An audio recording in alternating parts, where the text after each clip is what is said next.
grand format aujourd'hui, nous sommes à Diapason, une salle de concert à Vendenheim avec Marie-Cala, chanteuse alsacienne, super bien entourée. On vient d'entendre un extrait d'un titre que vous travaillez ici en résidence. Oui, c'est l'extrait de L'Essentiel. Donc là, vous l'avez en avant-première, hein, c'est la première fois qu'on la joue. Un titre qui porte bien son nom, qui bizarrement existait, enfin en tout cas la création a été faite avant tout ce qui se passe en ce moment, mais elle a d'autant plus sa place. Voilà. Voilà, et on travaille là sur l'environnement, c'est ça l'essentiel? Exactement, ouais, c'est un projet qui s'appelle Respire et qui est entièrement dédié à l'environnement, à l'ouverture des consciences et au fait qu'il est grand temps de se bouger et donc de revenir à l'essentiel. C'est un concert qui se prépare, c'est un album qui se prépare et c'est un livre. Oui, c'est un projet assez immense en fait. Effectivement, spectacle, album, ça nous permettra de tourner. Et puis à côté de ça, j'ai voulu que les gens puissent repartir aussi et qu'on ouvre la conscience des enfants, de leurs parents, avec un livre qui sera illustré et qui sera un peu sur ce thème-là du spectacle, du retour à la sobriété. Et donc tout est lié. Voilà.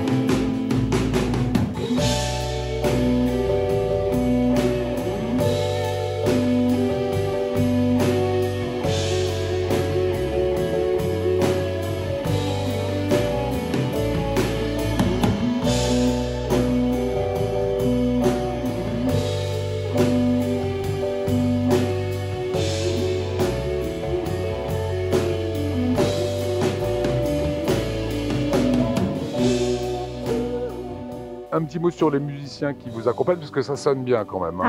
Ah bah ça.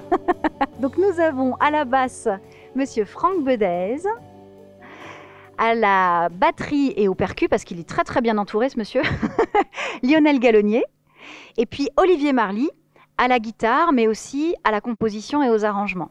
Voilà, ils ont fait un peu du The Voice Kid, Eddie Mitchell pour notre ami bassiste avec Johnny Hallyday Dutronc. Comment ça s'est fait la rencontre avec les musiciens?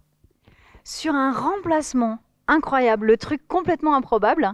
J'ai rencontré Franck et puis ça a bien matché, on s'est bien entendu et le projet Respire l'a touché en fait. Il s'est dit que ça pouvait être vraiment chouette qu'on essaye de travailler ensemble et donc suite à ça, on a monté la belle équipe qui est là puisque les trois se connaissaient.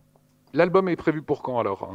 L'album est prévu pour la sortie, pour la première du spectacle. La première aura lieu les 25 et 26 septembre, donc l'album sortira au même moment. Voilà, ça sera un moment où on pourra se dire que le confinement, le Covid est derrière nous, on peut enfin respirer, c'est ça? Oui, c'est ça, exactement. On va respirer. Voilà. Dernier point, il y aura des concerts et des concerts qui seraient peut-être dans des écoles ou en tout cas des passages de votre part dans des écoles?